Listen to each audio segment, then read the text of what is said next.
Hello beautiful soul! Welcome back to my channel. This is Mei Chang Ame from Japan, Kabayan Cancer. This reading is for you.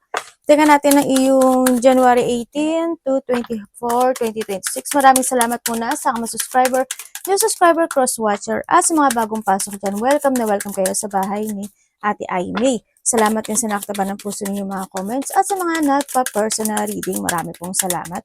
Kung gusto niyo na i-reading nyo lang talaga ang gusto nyo makakuha natin, all the details is in description below. Pakicheck na lang po.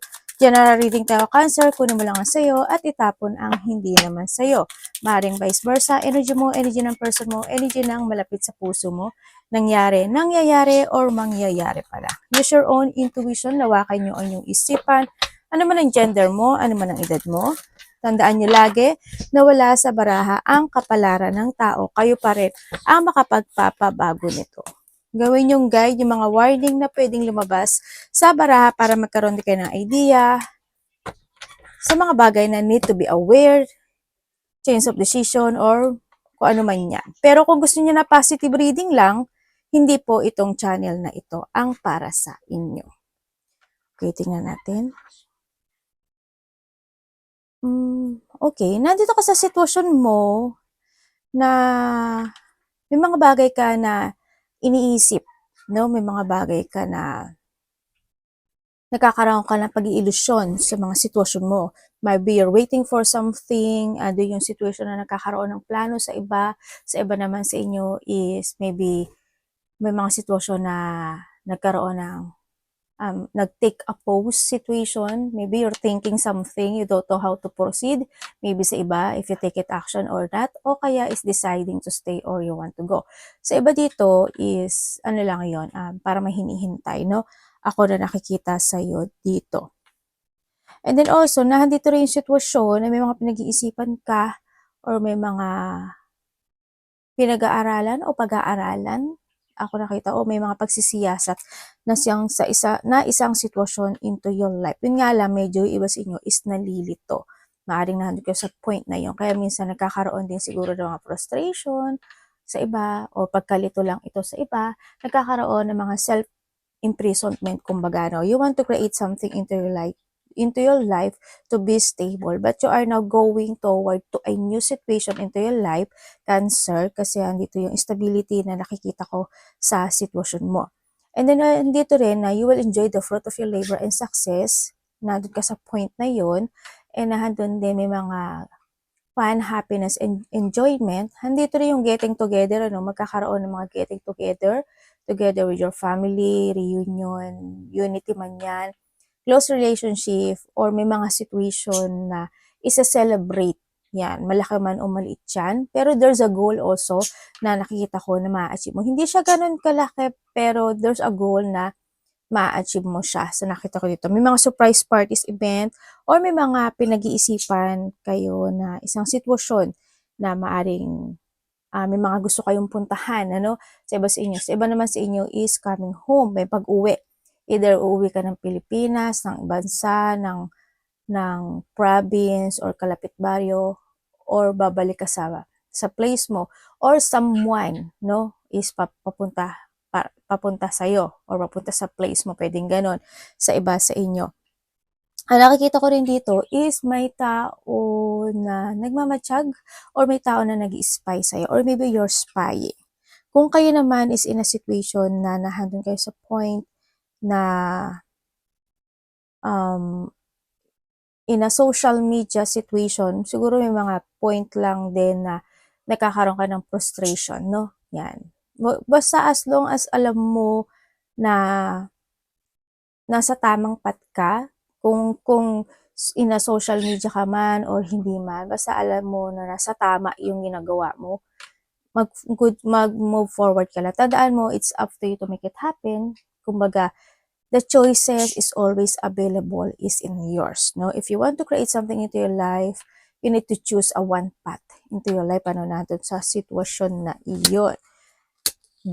Pero ang iba sa inyo is may isang malaking desisyon. Ako na nakikita na magaganap or may malaking isang importante o malaking decision making o pagpapasya ako na nakikita na gagawin mo. or pwede rin ito is movement, no? Or pwede rin na ito is, halimbawa, mga bagong pagtatapos ng isang sitwasyon sa buhay mo. Ganyan. May magtatapos sa buhay mo. Sa iba sa inyo, siguro dito yung mga new job, new work, new place, new adventures, or may mga action ka na gagawin this time. Sa iba naman sa inyo is creativity. Also is, iba sa inyo is, ano to idea. Yan, this a breakthrough. Handun yung idea pero parang pinag-iisipan mo. Sa iba sa inyo nandun yung idea sa iba na parang pinag-iisipan pa rin na nagkakaroon pa rin ng pagsisiyasat, no? Nandun yung maaari nagkakaroon ng mga urong-sulong situation, naghahanap pa ng dapat gawin, katotohanan, ganito, ganyan. Or maaari din na mahilig ka rin magmuni-muni. Pero there's a jungling situation ako na nakikita. Kaya iba sa inyo is nai-stuck, no? Or you are feeling trapped in your situation. Or may mga sitwasyon na ikaw is matatrap or mai-stuck. Ganyan. Sana hindi naman, ano? But you need to be aware, ang sinasabi rin dito, no? Sa mga gagawin mo this time or may mga pagtahak mo this time na mga decision making or kung ano mga imumove mo, no, sa nakikita ko sa iyo dito. Pag-uusapan ka rin, Cancer, ang nakikita ko sa iyo dito, yung mga bullying, ano, yan. Mag-ingat ka na lang, ano, sa mga bullying situation or if you have a bad habit, yan, iwasan mo lang din yon. Basta wag mong papabayaan yung sarili. You need to trust your intuition this time. Ano, nandun kasi yung iba sa inyo na hindi alam kung kakaliwa ba, kakanan, o didiretso. Meron kang 7, 11, 13, 12, and 29. Leo, Libra, Pisces, Virgo, and Scorpio. Okay. Nakakaroon sa'yo ng mga reflection from the past. Maaari din na isa yon sa nakapagpapagulo ng isip mo or marami ka lang talagang iniisip this time sa nakikita ko sa'yo dito. Yon. Ang nakikita ko rin dito sa'yo is there's a new beginning happen into your life. Iba sa inyo, you are a tarot leader, no? And you look to the future naman, sa nakikita ko sa dito, yun nga lang, siguro may mga konting doubt or worrying situation na nagaganap, may mga pag-aalinlangan ako na nakikita sa iyo. Pwede may mga alinlangan situation, may mga unclarity situation sa iba sa inyo, may mga pagkalito, like I told kanina, pwedeng ganun. Nandun din, maari din sa iba sa inyo, nagkakaroon ka ng pagkabalisa, no, sa mga bagay-bagay o sitwasyon mo this time. Nagkakaroon din ng mga anxiety sa iba sa inyo. Hoping wag naman, no? But you need to be very careful kasi tulad ng sabi ko kanina is may mga tao na pag-uusapan ka, no? Sa iba naman sa inyo is may mga tao na ko-connect sa'yo. Sa iba is may nakikita pala akong papers and documents. Hindi ko alam in what way yung papers and documents. Siguro may mga asikasuhin ka na mga or i-move or iti-take it action or pwede rin na may ma-receive ka, no? Yan. Kung paano mo siya ma-receive, I don't know. Hindi ko alam eh. Siguro may mga papers and documents na kailangan isulat, kailangan ipasa, kung ano man yan, ayusin, yan, sa iba sa inyo, no? And mag-ingat ka nga, sabi ko kanina, sa mga taong chismoso at chismosa. Yan. May mga pagchichismisan ka dito sa sitwasyon mo, no? And nagkakaroon ng conflict when it comes to you, sa iba sa inyo, when it comes to your mind. Kaya you feeling drained din this time sa nakto. Pwede rin kasi you feeling drained because of your work, because sa paligid mo, pwedeng ganun. Sa iba naman sa inyo, siguro may mga nakakapagpa-drain sa inyo, no, pagdating niya. Kaya nagkakaroon ng feeling emotions. And mag-ingat ka, may mga conflict ako na nakikita, malaki man o maliit yan, no, hoping wala naman. And may mga debate, may mga pag-uusapan ng mga debate o kung ano man yung sitwasyon na pag-uusapan. There's a hard work situation, makakaramdam ka rin daw ng pain. Depende kasi ito sa pain na to. Pwedeng makakaramdam ka ng pain because of your work, because sa mga tao na marireceive mo yung comments nila o yung masasabi or opinion nila, pwedeng ganon. O kaya yung mga actions mo o kaya sa mga physical activity na ginagawa mo, pwedeng doon sa pain or kung ano mang pain yan, no, sa iba sa inyo. Ang nakita ko rin is may tao na hindi siya pwedeng pagkatiwalaan. Yan. Mag-ingat ka sa tukso, ang nakikita ko rin dito. Kasi, the more na matutukso ka, lalo na halimbawa, if there's a bullying situation, di ba? The more na matutukso ka na patulan sila, the more na magwawagi yung isipan nila. Kaya wag ka lang di pumatol if ever, di ba? Yan. Kung ano man tukso yan, maraming klase ang tukso. Pwedeng tukso sa mga pag-spend ng money, pwedeng ganun. Kung ano man tukso yan, lumayo ka sa tukso. Don't trust anyone, ang sinasabi rin dito. Kasi may tao na hindi siya pwedeng pagkatiwalaan. May tao na nang liling lang o lilinglangin ka o may pangliling lang. Baka ikaw to ha. Sabay ko rin. Yan. And then also, nakikita ko rin is may cheating eh. I don't know why. If there's a cheating when it comes to your workplace or sa karelasyon man ito, ganyan. Basta, or kaibigan, pwedeng gano'n. Basta may cheating situation. Iba-iba kasi kayo pwedeng mangyari when it comes to a cheating, ano. Yan, pwede naman yung pag-cheat na may tao na gusto ka pero deep inside iba naman yung pakay sa'yo, pwedeng gano'n, di ba? Depende sa cheat, no? Ako nakikita dito. Meron na nakikita na yung member of the family, pwedeng may buntis, mabubuntis o manganganak. Yun. Or pwede rin naman na yung mga alaga nyong hayop, if you have an animal, pwedeng ganyan. O kaya mag-a-adapt kayo ng alagang hayop or may tao na titira sa inyo, pwedeng ganon sa iba sa inyo. Magkakaroon ka ng questioning or quarrel or quarrent, ganyan, sa isang tao, babae. Yun na nakikita ko sa iba sa inyo. May gusto kang panindigan or there's a desire or there's a na gusto mong actionan pero medyo siguro nagsa-struggle ka no, sa iba sa inyo. Tingnan natin ang iyong energy. Cancer energy. Mag-ingat ka sa seduction. Energy po ni Cancer this week. 18 to 24.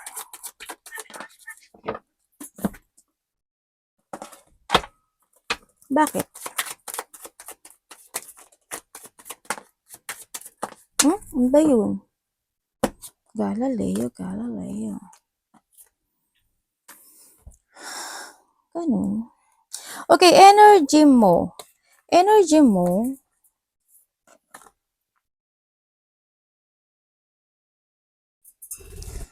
siguro pagod to. Kasi ang nakikita ko sa'yo dito, medyo low yung energy. There's a weakness. Hoping wala kang sakit, Siguro mga pagod ito, ganyan. Mga self-doubt situation, yung nakikita ko na may mga lack of confidence situation.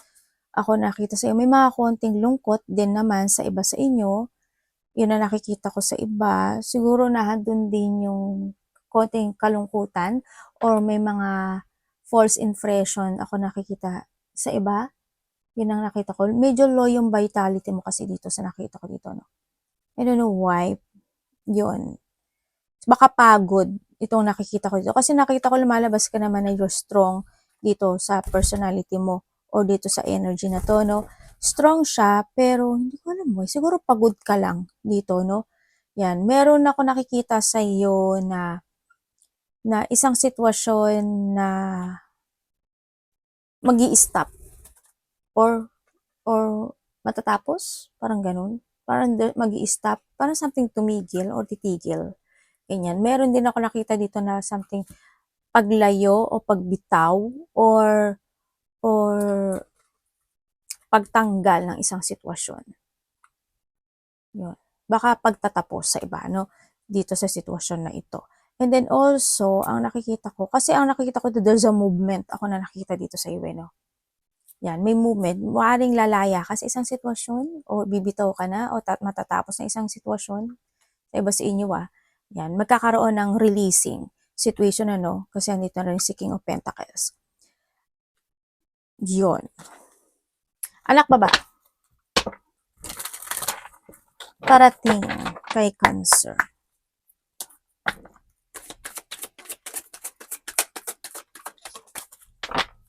Gumin na anak, gumin.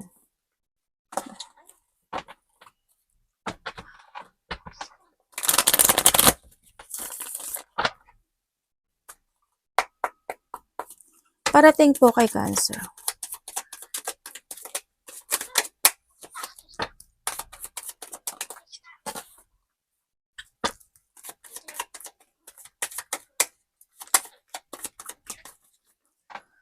Okay, parating sa iyo.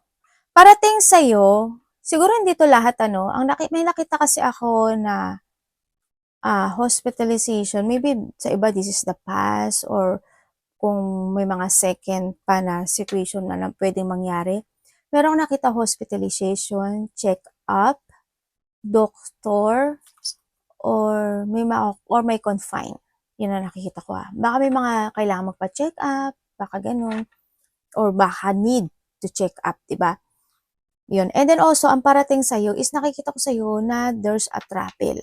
Pwedeng malayo ito o malapit. Pwedeng province, pwedeng ibang bansa, pwedeng kung saan. Basta malayo o malapit yun. There's a travel ako na nakikita sa iyo dito, no? Maari din na parating sa iyo is magkakaroon ng pag-uusap or may makikipag-usap ikaw or siya or pagkikita man ito. Family, no? Yun ang nakikita ko sa iba sa inyo. Also, ang parating din sa iyo is, yung iba is may mga potential ending situation, tulad ng sinasabi ko kanina, tatahak ng bagong direksyon yung iba. May pagtahak or may mga decision making to make. May mga opportunity rin ako na nakikita na parating sa iba sa inyo. There's an opportunity. Meron sinasabi dito na revert. Hindi ko lang alam kung meron kang i-revert na situation into your life, kung saan man yan, sa trabaho mo man yan, sa relasyon mo man yan, in any situation of life, no? So nakita ko ito, there's a revert situation ako na nakikita. Pwedeng ikaw rin, di ba? Baka magre-revert ka. Yon ang parating sa iyo. And nandito ka na rin sa sitwasyon mo na meron nakikita na may mga i-work it out ka this time.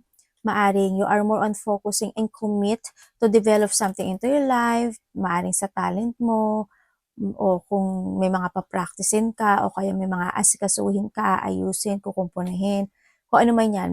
May iba sa inyo is there's a hard work or you mastering something. Ako nakikita sa inyo, yung hard work mo na doon sa point na yun, yun ang nakita ko. And may parating din sa iyo na material success is coming also. Siguro sa bagong pagtahak ng, or maybe kasi may pagtatapos, di ba?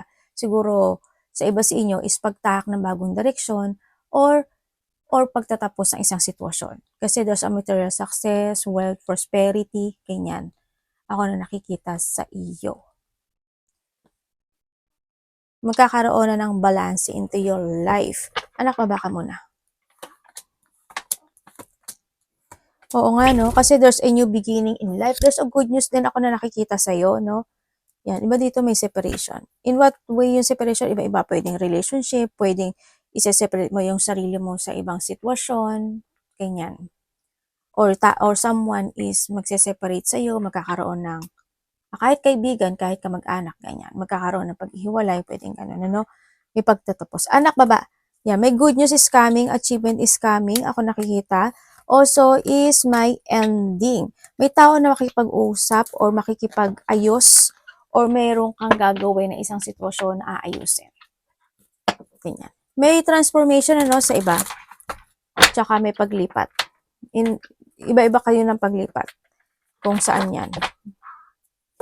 Ano ang dapat iwasan ni Cancer? Yung anak ko ang kulit, di ba? Nagaganyan lang talaga siya.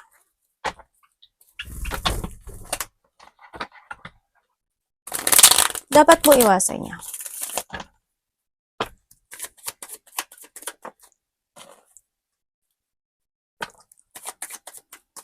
Reobserve again, lumabas na naman. Okay, dapat mong iwasan.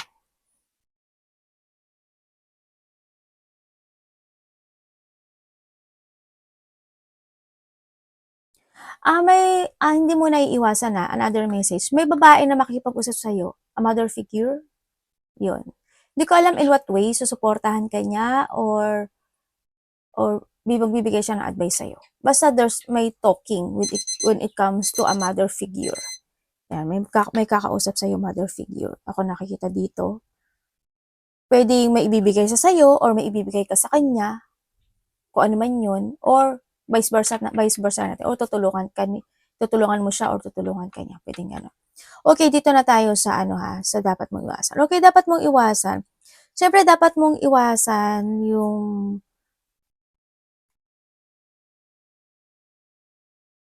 is not to accept any situation into your life kung may mga bagay o sitwasyon na nagkaroon ng mga hardship or kaya lungkot man yan or depression, yan, accept it. Pero para ma-release yung emotions na yon, pwede kang kumausap ng isang tao na mahalaga sa'yo, no? Na hindi ka ibibenta.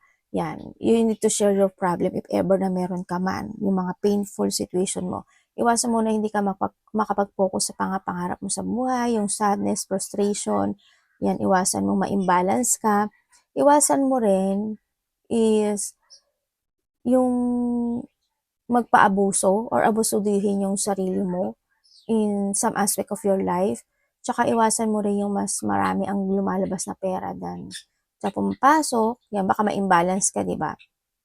Iwasan mo na hindi mo pag-isipan at pag-aralan mo na yung mga bagay-bagay o sitwasyon bago mo aksyonan, desisyonan, i-move, or kahit mga sasabihin mo, pag-isipan mo munang maigi, no? Bago ang lahat para hindi magkaroon ng messing up. Tsaka yung mga paggamit-gamit din na kung gumagamit ka ng mga credit card, ganyan, iwasan mo, pag-isipan mo munang maigi, no? And then also, kung wala naman kayong credit card, yung mga sobra-sobrang gastos, ganyan. Kahit maliliit yan, tapos pag pinagsama-sama yan, di ba? Lumalaki rin siya. Yan. Yung mga not value a situation, ganyan. Halimbawa, pera, o kaya is bibili ka ng isang bagay o isang object na hindi naman talaga mapapakinabangan forever. Yung mga ganun, yung natakaw lang yung mata mo, yung mga ganun sitwasyon. Yan. And siyempre forgiveness also. Iwasan mo hindi ka makapag-forgive, ganyan. Iwasan mo yung stress, yung mga emotional pain, ganyan. So ano man yan, mga disappointment, yung makapag-disappointment sa'yo, umiwas ka doon.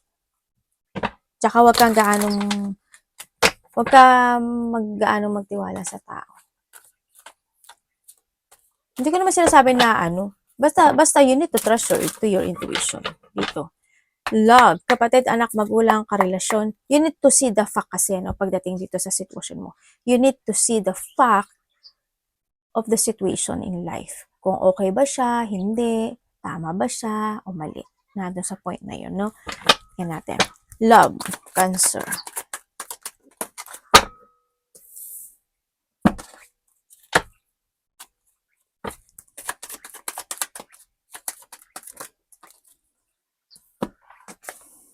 Okay, when it comes sa love, kung kayo is single,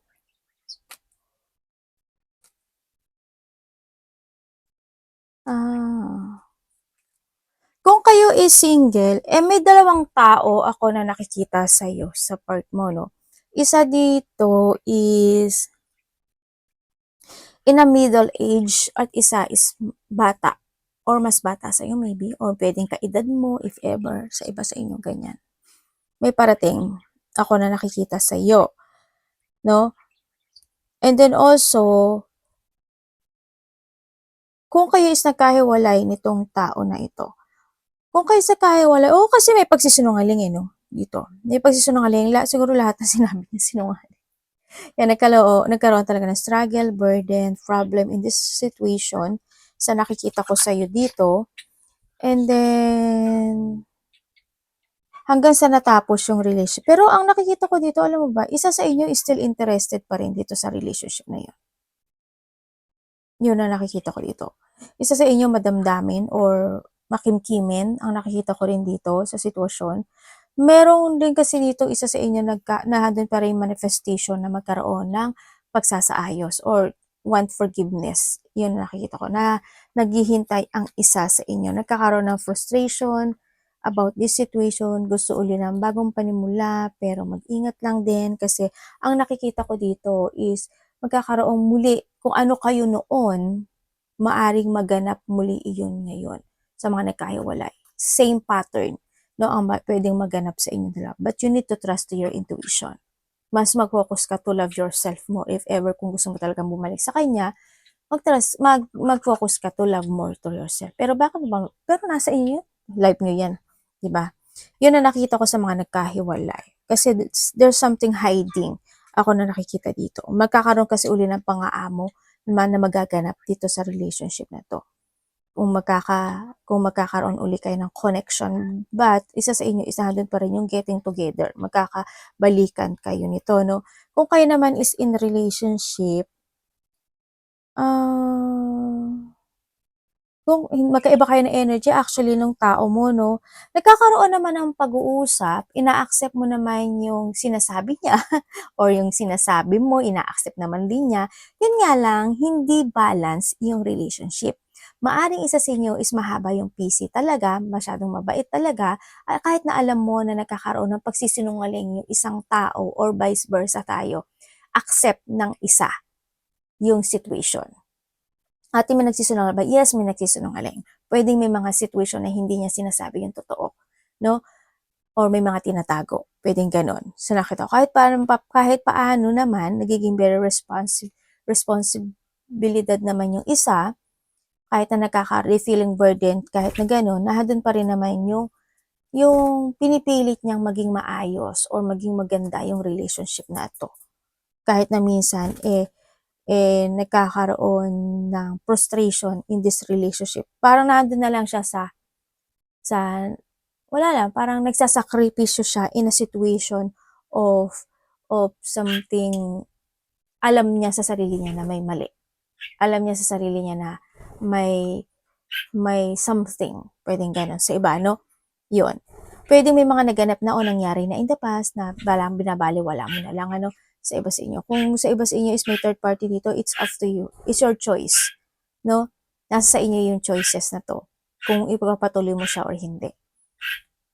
Kasi binibigyan ka na rin naman din siguro ng sign ni universe. Diba? Pero it's up to you. Diba? The more na maaayos mo yan, why not? Tingnan natin ang iyong money. Sa mga may third party, yun ha. Sa mga ano naman, may mga konting frustration lang. Money ni Cancer. Money ni Cancer.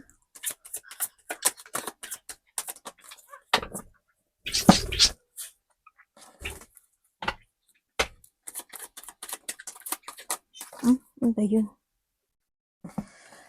Okay, when it comes sa money mo, sa nakikita ko naman sa'yo dito, andun naman yung confident mo when it comes to your money, no? Pwede rin sa iba is mayroong tao na tumutulong sa'yo pagdating sa money, or pwedeng ikaw yung tumutulong sa ibang tao, or may taong hihingi ng tulong. Pwedeng ikaw, or siya sa'yo, pagdating sa money, no? Pagdating sa money mo, hindi pa siya ganon, ka-completion pagdating sa money mo. But ang nakikita ko naman sa'yo, nagkakaroon, may dumarating naman, no? May dumarating naman. Hindi ko naman nakikita na nag-struggle ka pagdating sa money mo. Yun. Kumbaga, may mga blessing naman din na biglang dumarating. Ako nakikita sa'yo, hindi naman stability when it comes to your money sa iba sa inyo, no?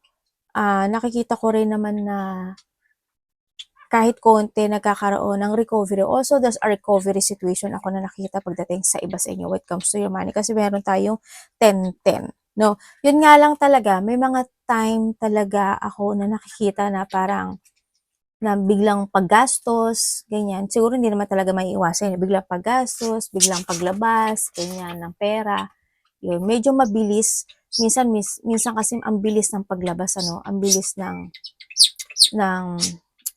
daloy na paglabas ng pera sa nakita. Pero hindi ko naman nakita na nag-empty ka.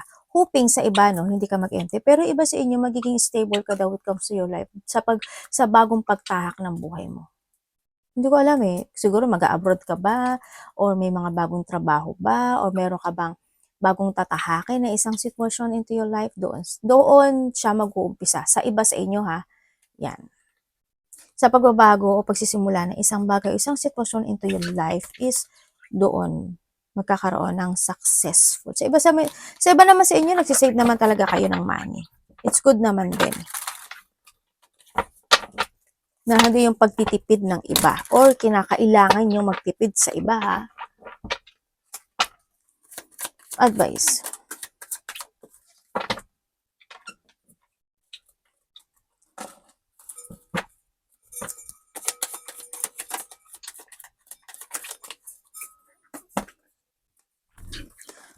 Okay, hindi muna tayo sa advice. We have the Sun, the Nine of Wands, and the Fool. Congrats. Congrats, ano. Okay, nandito ka sa sitwasyon mo. Yes, there's a happiness, abundance, enlightenment coming into your life. Ang nakikita ko sa inyo is may mga action or may mga begin of the project situation. Hindi ko alam, siguro may mga bagong project or may mga, tulad ng sabi ko kanina, may pagtatapos sa isang sitwasyon sa buhay mo, may mga pag-uumpisa or you will back from the zero or from the top or from the basic. Ako nakikita na doon sa, o may mga bagay ka na nasisimulan this time sa iba sa inyo. No, kung saang aspeto ng buhay mo yan, nandun ka na sa point na yon. May mga successful situation, happiness, enjoyment, sa iba dito, increasing, no? Pwede increasing of your vitality, increasing of your something. Pwedeng pera, material, pwedeng ganun, happiness, pwedeng ganun, or pagbabalik ng iyong, sigla, yung vitality nga ate. Yun ang nakikita ko sa'yo dito, no? Yun, nandito ka na rin sa sitwasyon mo na nagiging very imaginative ka this time sa nakikita ko sa iba sa inyo. Siguro may mga bagay ka na ini-imagine. And also, ang nakiksabi dito sa card mo, all the wounds na nangyari sa iyo in the past, mag-ano daw yun, magpa-finally heal yung mga sitwasyon na yun. Siguro yung mga pagod, yung mga hirap, yan. There's a healing situation ako na nakikita sa iyo. May mga situation na mag-heal. And then also, is dito sa situation mo, there's a travel din ako na nakikita sa iyo, siguro within the 3 days, 3 weeks, or 3 months man yan, o by the March, no? Pwede sa iba may mga malayo man o malapit, may mga travel, nagkakaroon ng mga pagpaplanong sitwasyon. Ang iba naman sa inyo is merong pagtahak ng bagong journey into your life. Congrats kung saan man yung pagtahak na journey mo, no? Yan, may pagtahak ng bagong journey into your life. May mga plano rin ako na nakikita this time. New beginning is coming. Okay, when comes sa advice na tayo ha, baka maligaw kayo ng landas. When it comes sa advice is, ang sinasabi rin dito is, you need to take it action. May iba dito parang may hinihintay talaga. You need to take it action and prepare. And if you prepare, and if that's preparation is done, mag-forward ka na daw sa mga plano mo. No? Be adventurous. No? May mga sitwasyon na kailangan mong ilaya yung sarili mo or may paglayang magaganap. Explore lang na explore. No? To growth. I-progress mo, explore ka lang na explore, go ka lang ng go. Yung mga idea mo, i-force mo yun. No? Be creative and pursue yung mga new idea mo. Yan. Kung may mga starting of your project, igawin mo yon. Yan. Planuhin mo siya. You need to be very careful when it comes to your plan. And syempre, this is a time to place your future in your hand. No? Nasa kamay mo, nasa mga kamay mo yan. Huwag kang magda-doubt sa sarili mo. Yan ang sinasabi dito, no? Huwag kang magda-doubt sa sarili mo. May mga sitwasyon na kailangan mo i-discover pa more sa sarili mo, no? Yan. Prepare and you need to discover more your talent if ever na kung ano may mga gusto mong gawin sa buhay mo. And syempre is mag-trust ka lang sa intuition mo. Always think positive. Alam ko na ginagawa mo yon. And listen to your inner voice. Yon ang sinasabi dito. Make a plan make a plan. Yun. Yung iba sa inyo may mga doubt lang. Pero mag-forward ka kasi you will be success. Kumbaga sinasabi nga na spread your wings and fly high. Diba? and you will be success in life. Be creative to growth. Arigato namaste. God bless.